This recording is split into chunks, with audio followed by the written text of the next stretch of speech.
Hello, my name is Chef Devin Donley, and I'm the corporate chef here at Renwood Mills. And I want to welcome you to our R&D facility located in Newton, North Carolina. I also want to spend a few moments today just talking about biscuits, how wonderful they are, how delicious they taste, but also how to prepare them, and the techniques and ingredients that go into developing a biscuit, and really how to make the best biscuit possible. So with all that being said, let's get started. So I want to start off just by giving you guys a little bit of history of the biscuit. So the biscuit was brought to the Americas in around 1800 by European settlers. And biscuits today really resemble nothing of what they did back then. They were hard, they were flat. Think of almost like a cookie that was unleavened. We'll talk about leavening agents in just a minute. But they were a great snack. They were very calorie dense, they were very portable. Farmers could put them in their pockets. And they were very inexpensive as well. And it really wasn't until the 1800s when Southern cooks got a hold of some soft red winter wheat that the biscuit really began to change and is what we know it today. So now that we know the history of biscuits, let's take a second and let's talk about what makes up a biscuit, what goes into it, and why those ingredients are important. Obviously, we're a flour mill, so I'd be remiss if I didn't start with flour. So flour is a very crucial ingredient in making biscuits. And why is that? Well, it really all comes down to the protein content in flour. I think we all know what gluten is, and gluten is just the protein strand in flour that gives flour its structure. And so when it comes to making biscuits, everyone agrees they want a light, a fluffy, and flaky biscuit. So you really want to keep the protein down when you're making a biscuit. And that's really what makes Renwood Mills and sets us apart, is the fact that we grind a soft red winter wheat.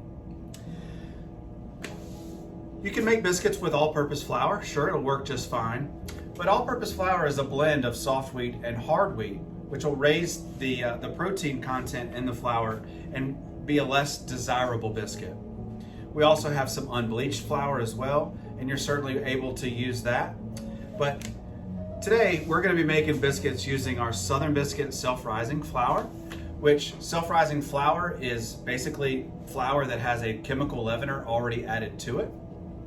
So a chemical leavener, like baking powder or baking soda, is what gives biscuits their rise. And our self-rising flour already has that ingredient added to it with the addition of salt for flavor, so you don't have to worry about that. And our Southern Biscuit flour has a very low protein content, which will make a wonderful biscuit. Next would be the wet ingredient. Again, lots of choices. No one is right or wrong. It really just comes down to personal preference and what you're looking for out of a biscuit.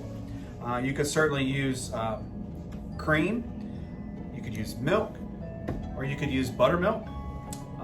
The reason why Southern cooks use buttermilk is because buttermilk is an acid, and when added to self-rising flour, those two chemical ingredients react to each other, and that's what gives biscuits their rise.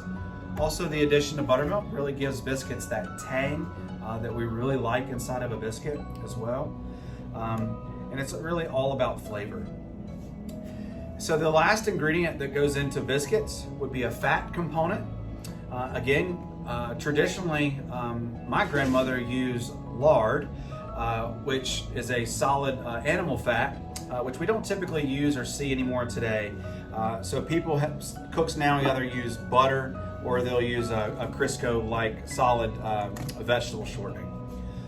So the role in flour, we'll talk about that in a little bit, but really the role of the fat in the biscuit is to separate the different layers and give us that flaky texture that we're looking for in a biscuit. Again, Crisco doesn't really have much flavor, but butter does, and they react differently inside the biscuit. Butter will brown a little bit more because of the milk solids and all that. So a lot of recipes you'll see will call for maybe a blend of the two, but for the purposes of today, we're just going to use some vegetable shortening. So, all right, with all that being said, let's get into actually making the biscuits. I've got 434 grams of our Southern Biscuit self-rising flour. I've got 80 grams of our solid vegetable shortening, and I've got 348 grams of buttermilk. This is an optional tool. This is just a little cutter, a biscuit cutter. This is for just cutting in the shortening, and we'll go over that in just a second. I've got another type of cutter. This is just for cutting round biscuits. And then I've got a rolling pan, and I got my trusty old hands. So I'm gonna move the camera in so you guys can see a little bit better of what we're doing, and then we'll get started. All right, so the first step is we're gonna take our flour, we're gonna add it to our bowl. We're gonna make kind of a little bit of a well there. And we're gonna take our 80 grams of shortening, we're gonna add it to our bowl. Now, I had mentioned using the shortening cutter, which you can certainly use that if you'd like. You can also use your fingers, but I caution you, if you use your fingers, we don't want the shortening to melt too much when mixing up the flour. So I like to just use a regular old fork. And all we're doing is just kind of smushing or mashing the flour in with the shortening until we can break it into about pea-sized pieces. We certainly don't want to over mix this. We don't want a continuous homogeneous mixture of flour and shortening.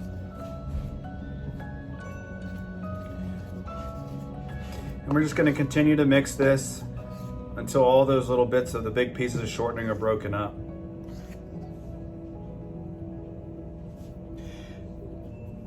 There are some myths out there that will tell you that your flour has to be refrigerated, your bowl has to be refrigerated, and while those certainly aren't myths, they're just tools to help you, because like we said in the beginning, we don't want the shortening to really melt. So if we start off with a cold bowl or a cold flour, it really reduces the chances of that happening.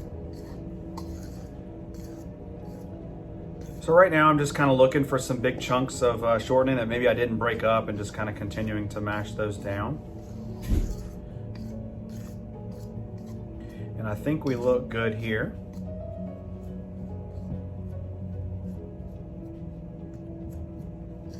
All right. So then the next step is I'm going to make myself a little bit of a well here. And we're going to pour in our buttermilk.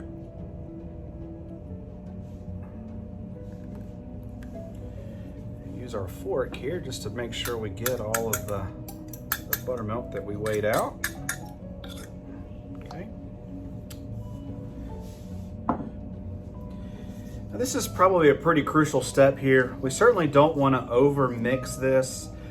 Again, we talked about soft wheat flour doesn't have a lot of protein in it, but we certainly don't want to over mix this. We just want to kind of bring this all together until it forms a dough.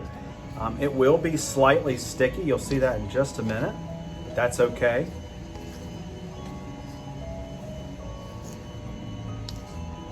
Just going to bring this dough together until all those dry pockets of flour are gone.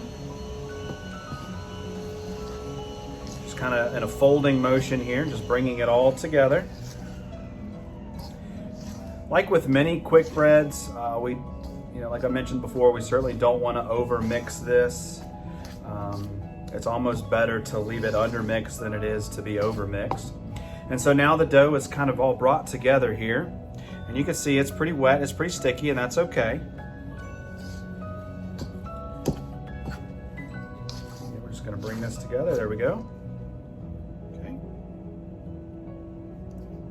Set my fork over to the side. I've got just some dusting flour, or just some extra flour here. I'm just going to kind of lightly dust my table, and that's just going to prevent the dough from really sticking to me or the table. When it comes to this, really flour is our friend. It really prevents us from sticking. We're going to kind of get some flour lightly on our hands. We're just going to bring this dough together. Again, our hands are nice and warm. We've got that shortening separated in the flour. We don't want to overwork this. We don't want to over mix this. Just want to lightly bring it together, and I'm just gently pressing down in a light folding motion. Just going to flatten this out. Fold it over one more time and we're gonna pat this out. The dough is still a little wet, I can feel it, but it's not really sticky. It's not sticking to my hands. So I think now the next question is, how thick do we roll this out? So I've got a rolling pin here. We just want to take a little bit of light flour. We want to get some flour on that so it doesn't stick.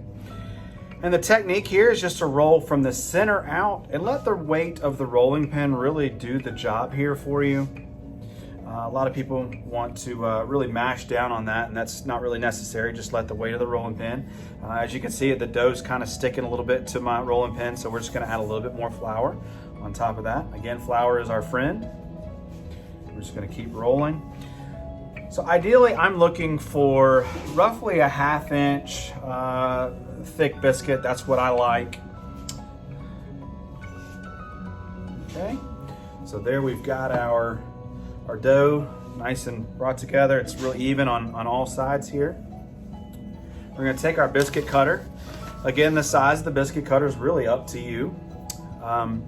We want to lightly dust our rolling pin with flour.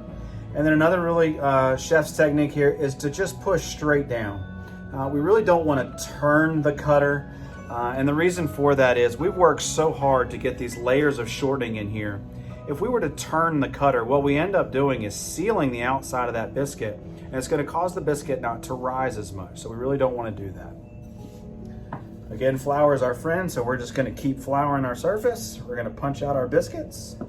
If it starts to stick, just get some more flour. All right, those look absolutely wonderful. And through the magic of television, I'm gonna put these on a pan. We're gonna go into a 425-degree oven for roughly 8 to 12 minutes. And so we'll be back and I'll show you just how beautiful and delicious these biscuits are.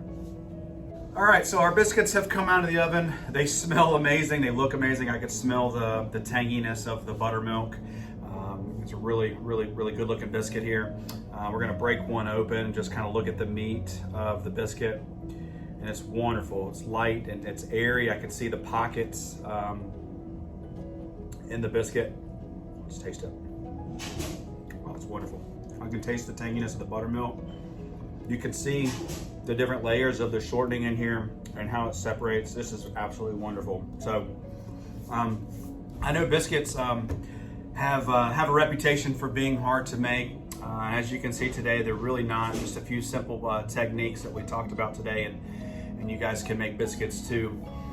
So I want to say thank you for your time today. Thank you for joining me here at Renwood Mills. And we have a little saying around here that we make delicious easy, and I think we've proven that today. So thank you, and we'll see you on the next one.